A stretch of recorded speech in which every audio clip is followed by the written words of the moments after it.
آپ کو معلوم ہے سمندروں کا علم البحر جن کو معلوم ہے، جو غوطے لگاتے ہیں وہ کہتے ہیں زمین پر جتنی مخلوقات ہے اس کے 10 گنا زیادہ مخلوقات سمندروں میں موجود. سمندروں یہاں جتنے کیڑے دیکھ رہے ہو، کتنے مکوڑے دیکھ رہے ہو، یہاں جتنے قسم کی مخلوقات آپ دیکھ رہے ہیں اس کے 10 گنا زیادہ مخلوقات سمندروں کے اندر. کون ہے جو ان کے رزق کا انتظام کرتا ہے؟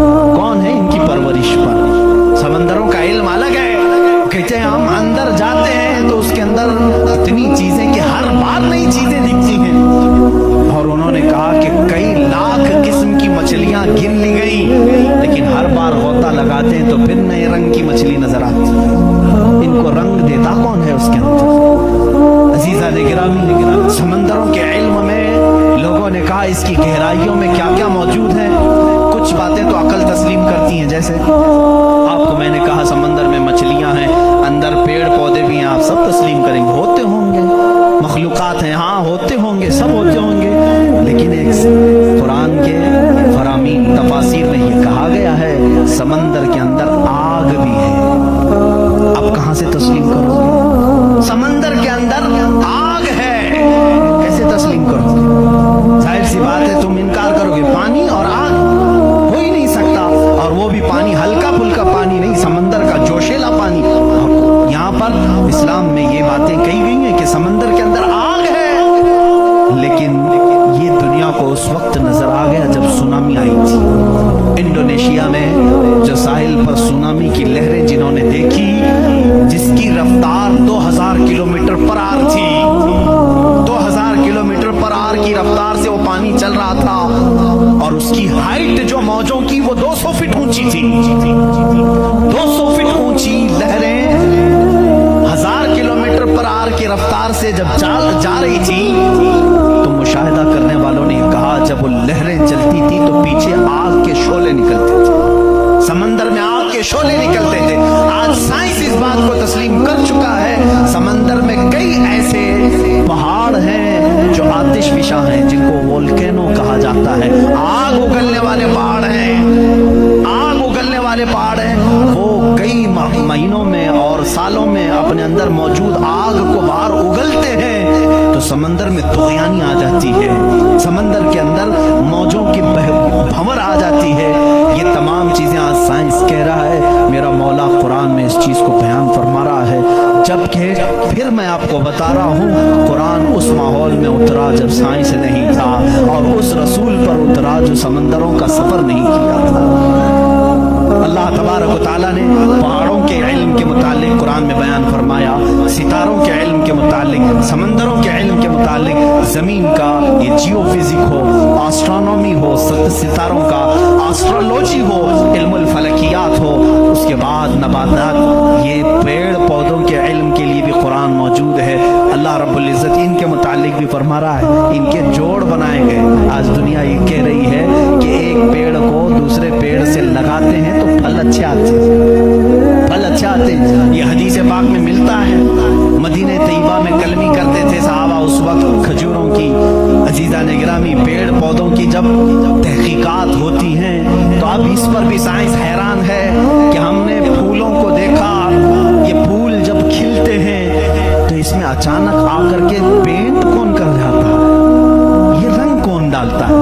ہم نے درختوں کو ہرا ہی دیکھا ہے، ہرے ہی ہوتے ہیں، لیکن جب پھول نکلتے ہیں تو یہ رنگ آتا کہاں سے ہے. اس کی تحقیق کرتے کرتے ڈالیوں کو لوگوں نے چیر دیا، پتوں کو پھاڑ دیا، لیکن پھول کا رنگ پورے درخت میں کہیں نہیں پایا، کہیں نہیں پایا. ان پودوں کو اور ان پھولوں کو کون رنگ دیتا ہے؟ بلکہ حد تو یہ ہے میرے عزیزو، اس کی سب سے بڑی چیز یہ نشانیوں میں سے یہ بھی ہے کہ پیڑ پودوں کو تم لہلہاتے ہوئے آج دیکھتے ہو، ان کی پیدائش پر کیا تم نے غور و فکر نہیں کیا؟ یہ کیسے پیدا ہوتے ہیں، کیسے نکلتے ہیں؟ اللہ اکبر. ان کو تم نے زمین کے اندر بو دیا تھا، مٹی ڈال دی تھی اور اس پر پانی ڈال کر برابر کر دیا تھا، لیول کر دیا تھا، اور اچانک دوسرے دن تیسرے دن جا کر دیکھتے ہو وہ زمین کا سینہ چیر کر باہر آیا ہوا ہے. اتنا ہی نہیں، وہ چھوٹا سا کومپل نکلا ہوا پودا باہر آتا ہے. اب وہ کتنی چیزوں کو فیس کرتا ہے، ہواؤں کا بھی مقابلہ کر رہا ہے، طوفان بھی آ رہے ہیں، لیکن وہ پودا وہیں لگا ہی لگا ہے. چھوٹے پودے सके। कौन है वो हल्के पौधे की हिफाजत कर रहा है। बड़ी बड़ी हवाओं से वो बड़ी बड़ी ताकतों को उड़ा ले जाने वाली हवाएं आती हैं, लेकिन हल्के पौधे की हिफाजत हो रही होती है। वो फसलें लाने तक कौन है उनकी हिफाजत करता है। कुरान में 20वें पारे की शुरू की आयतें पढ़ोगे आपका यकीन ताज़ा हो जाएगा। अम्मन खलक़स समावाति वल अर्द व अंज़ल लकुम मिनस समाई माअ फअंबतना बिही हदाइक़ ज़ात बहजा मा लकुम अन तुंबितू शजरहा अ इलाहुम मअल्लाह।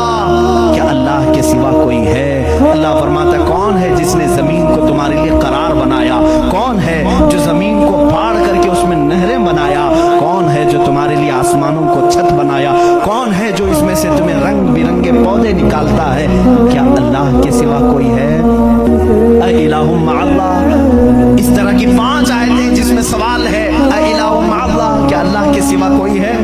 अब मेरे अजीजों, मैंने आसमानों की बात की, जमीनों की बात की, गैलेक्सी की बात की, पेड़ पौधों की बात की, समंदरों की बात की, बल्कि मैंने तुम्हारे ज़ात की भी बात की। तुम्हारे जिस्म में मौजूद हर अज़ू हर पार्ट अल्लाह की निशानी है, अल्लाह की निशानी है। तुम में से कोई भी एक अज़ू दूसरा डुप्लीकेट बना नहीं सकता। बनेगा तो साफ नजर भी आएगा। आंख चाहे तो बकरे की लगा लो, लेकिन दिखाई कुछ भी नहीं देगा। इस आंख के अंदर जो चीज मौजूद है वो दूसरा इसकी कॉपी कर नहीं सकता। रोबोट तो बहुत बना लिए, लेकिन जीने वाला, फीलिंग रखने वाला इंसान दूसरा तख्लीक नहीं किया जा सका। बल्कि वो कुरान में अल्लाह चैलेंज कर रहा है, तुम तो इंसानों के अभी ये कह रहे हैं कि जनीन बनाए जा रहे हैं, यानी हम डुप्लीकेट इंसान बनाने की कोशिश कर रहे हैं, यहूदी इस पर रिसर्च कर रहे हैं, लेकिन मौला तो फरमा रहा है कि ये एक मक्खी भी बना नहीं सकेंगे। 17वें पारे का आखिरी सफ़ा है जिसमें रब तबारक तआला फरमाता है कि लन यख्लुक़ू ज़ुबाबन वला इज्तमऊ लह, ये सारे के सारे मिलकर के एक मक्खी नहीं बना सकेंगे। ज़अफ़त तालिब वल मतलूब, ये कितने ही कमज़ोर किस्म के लोग हैं जो दूसरी तख्लीक की बात कर रहे हैं। इसीलिए मेरे अजीज हो, जब कोई बना नहीं सकता, इसीलिए इस्लाम ने कहा अपने हाथों से भी कोई जिस्म न बनाओ, इसलिए कि तुम खुदा बनने की कोशिश कर रहे हो। बनाना किसी के जिस्म को सिर्फ काम है, अल्लाह का काम है। अपने हाथों से कोई चीज तामीर यानी शक्ल और सूरत वाली कोई भी चीज न बनाओ जो अल्लाह की तख्लीक है। ऐसी चीजें जिसमें जान है, जो चलती फिरती हैं, इन चीजों को बनाने के लिए मना इस्लाम ने इसीलिए किया कि तुम कुदरत की तशबीह चाहते हो, अल्लाह रब्बुल इज्जत की बराबरी करना चाहते हो, तुमसे ये मुमकिन भी नहीं हो सकेगा।